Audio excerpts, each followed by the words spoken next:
ಇದು ಯಾವ ಕಾನೂನು? ಸುಪ್ರೀಂ ಕೋರ್ಟ್ನ ಡೈರೆಕ್ಷನ್ ಇದೆ. ಯಾವುದೇ ಅತಿಕ್ರಮಣ ಮಾಡ್ಕೊಂಡಿದ್ರು ಕೂಡ ಅವರಿಗೆ ಪರ್ಯಾಯ ವ್ಯವಸ್ಥೆ ಮಾಡದಲೆ ಆ ಮನೆಗಳನ್ನ ಧ್ವಂಸ ಮಾಡಬಾರ್ದು ಅಂತ ಹೇಳಿ ಸುಪ್ರೀಂ ಕೋರ್ಟ್ನ ಸೈಟೇಷನ್ ಇದೆ. ಅದನ್ನು ಯಾಕೆ ವೈಲೇಟ್ ಮಾಡಿದೀರಾ?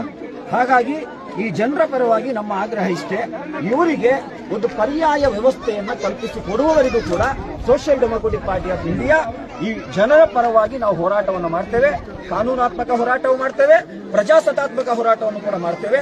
ಇವತ್ತು ನಮ್ಮ ರಾಜ್ಯ ನಾಯಕರ ಡೆಲಿಗೇಷನ್, ನಮ್ಮ ರಾಜ್ಯ ಉಪಾಧ್ಯಕ್ಷರಾದ ಅಬ್ದುಲ್ ಹನ್ನಾನ್ ಸಾಬ್ ಅವರ ನೇತೃತ್ವದಲ್ಲಿ ನಾವು ಇಲ್ಲಿಗೆ ಭೇಟಿ ನೀಡಿದ್ದೇವೆ. ಇವರ ಅಹವಾಲನ್ನು ಕೇಳ್ತಾ ಇದ್ದೇವೆ. ಮುಖ್ಯಮಂತ್ರಿಗಳಿಗೆ ಮತ್ತು ವಿಶೇಷವಾಗಿ ಕೃಷ್ಣ ಬೈರೇಗೌಡರೇ, ನಿಮ್ಮ ಮೇಲೆ ಬಹಳ ನಮಗೆ ಕನಿಕರ ಇತ್ತು. ನೀವು ಒಂದು ಒಳ್ಳೆಯ ಒಂದು ಪರಿಜ್ಞಾನ ಇರುವಂತಹ ರಾಜಕಾರಣಿ ಎಂಬಂತ ಹೆಸರಿದೆ, ಒಳ್ಳೆ ಫೇಮ್ ಇದೆ ನಿಮ್ದು.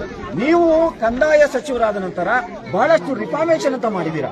ನಿಮ್ಮದೇ ಕಾನ್ಸ್ಟಿಟ್ಯೂನ್ಸಿಯ ಜನರು ಇವತ್ತು ಬೀದಿ ಪಾಲಾಗಿದ್ದಾರೆ, ಕೊರಿಯುವ ಚಳಿ ಇದೆ, ಸಣ್ಣ ಸಣ್ಣ ಮಕ್ಕಳಿದ್ದಾರೆ, ಬಾಣಂತಿ ಮಹಿಳೆಯರಿದ್ದಾರೆ. ಅವರ ಬಗ್ಗೆ ಕಿಂಚಿತ್ತು ಕನಿಕರ ಇಲ್ವಾ ನಿಮಗೆ? ನಿಮಗೆ ಅಲ್ವಾ ಓಟ್ ಹಾಕಿದ್ದೀವರೆಲ್ಲ?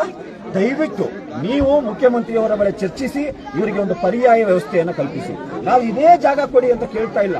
ಈ ಜಾಗ ಒಂದು ವೇಳೆ ನೀವು ಯಾವುದಾದ್ರೂ ಅಭಿವೃದ್ಧಿ ಕಾರ್ಯಕ್ಕಾಗಿ ನೀವು ಈಗಾಗಲೇ ಪ್ಲಾನ್ ಮಾಡಿದ್ರೆ ಖಂಡಿತ ಮಾಡಿ, ಆದ್ರೆ ಇವರಿಗೆ ಪರ್ಯಾಯ ವ್ಯವಸ್ಥೆಯನ್ನು ಕಲ್ಪಿಸಿಕೊಡುವವರೆಗೂ ಕೂಡ ಇವರನ್ನ ಇಲ್ಲಿಂದ ಸ್ಥಳಾಂತರ ಮಾಡಲಿಕ್ಕೆ ನಾವು ಬಿಡೋದಿಲ್ಲ ಎಂಬುವಂತಹ ಆಗ್ರಹವನ್ನು ನಾವು ಮಾಡ್ತಾ ಇದ್ದೇವೆ. ಮೇಡಮ್ ನೋಡಿ ಮೇಡಮ್, ಇವರೆಲ್ಲ ಫಕೀರ್ ಕಾಲೋನಿ ಅಂತ ಹೇಳಿದ್ರೆ ಭಿಕ್ಷೆ ಬೇಡ್ಕೊಂಡು ಜೀವನ ಮಾಡುವಂತ, ಅವರಿಗೆ ಕಾನೂನಿನ ಏಕುಪೊಕ್ಕು ಗೊತ್ತಿಲ್ಲ. 2018ರಲ್ಲಿ ಸ್ವತಃ ಸರ್ಕಾರ 94C ಅಡಿಯಲ್ಲಿ ಅಕ್ರಮ ಸಕ್ರಮದ ಒಂದು ಕಾನೂನು ಏನಿದೆ, ಆ ಕಾನೂನು ಅಡಿಯಲ್ಲಿ ಅವರಿಗೆ ಡಾಕ್ಯುಮೆಂಟ್ ಮಾಡಲಿಕ್ಕೆ ನೋಟಿಸ್ ಅನ್ನು ಕೊಟ್ಟಿದ್ದಾರೆ.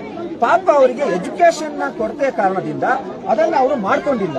ಅಕ್ರಮ ಸಕ್ರಮದಲ್ಲಿ ಒಂದು ವೇಳೆ ಇವರಿಂದ ನೀವು ಹಣವನ್ನು ಕಟ್ಟಿಸಿಕೊಂಡು ಮಾಡಿಕೊಡೋದಾದ್ರೆ ನಾವು ಅದಕ್ಕೆ ಬೇಕಾದಂತಹ ಅಸಿಸ್ಟೆಂಟ್ ಅನ್ನು ಮಾಡಲಿಕ್ಕೆ ನಾವು ತಯಾರಿದ್ದೇವೆ, ಲೀಗಲ್ ಅಸಿಸ್ಟೆಂಟ್ ಮಾಡಲಿಕ್ಕೆ ತಯಾರಿದ್ದೇವೆ. ಡಾಕ್ಯುಮೆಂಟೇಶನ್ ಏನ್ ಬೇಕು ಅದನ್ನ ಪ್ರಿಪೇರ್ ಮಾಡಿ ನಾವು ಇವ್ರ ಪರವಾಗಿ ಸಲ್ಲಿಸ್ತೇವೆ. ಒಂದು ವೇಳೆ ಅದರಲ್ಲಿ ನಿಮಗೆ ಆಗೋದಿಲ್ಲ ಅಂತ ಹೇಳಿದ್ರೆ ಪರ್ಯಾಯ ವ್ಯವಸ್ಥೆ ಏನಿದೆ, 2 ಲಕ್ಷ ಮನೆಯನ್ನ ಕಟ್ತಾ ಇದ್ದೀರಾ. ಮಾನ್ಯ ವಸತಿ ಸಚಿವರಾದ ಬಿಜೆಡ್ ಜಮೀರ್ ಅಹಮದ್ ಖಾನ್ ರವರೇ, ನಿಮಗೆ ಒಂದು ಚೂರಾದ್ರೂ ಮಾನವೀಯತೆ ಇಲ್ವಾ? ಬೆಂಗಳೂರಲ್ಲಿ ನೀವು ಇದ್ದೀರಾ, ನೀವು ಎಲ್ಲೋ ಹೋಗಿ ಬೇರೆಯವರಿಗೆ ಸಹಾಯವನ್ನು ಮಾಡ್ತೀರಾ. ಯಾರೋ ನಿಮ್ಮ ಹತ್ರ ಸಹಾಯ ಕೇಳ್ಕೊ ಬಂದ್ರೆ 5 ಲಕ್ಷ 10 ಲಕ್ಷ ಸಹಾಯ ಮಾಡ್ತೀರಾ. ಇಲ್ಲಿರುವಂತಹ ಈ ವ್ಯಕ್ತಿಗಳಿಗೆ ಒಂದು ಸಹಾಯ ಮಾಡಬೇಕು ಅಂತ ಕಟ್ಟಿಸಿ ದಯವಿಟ್ಟು ಸರ್ ಇದು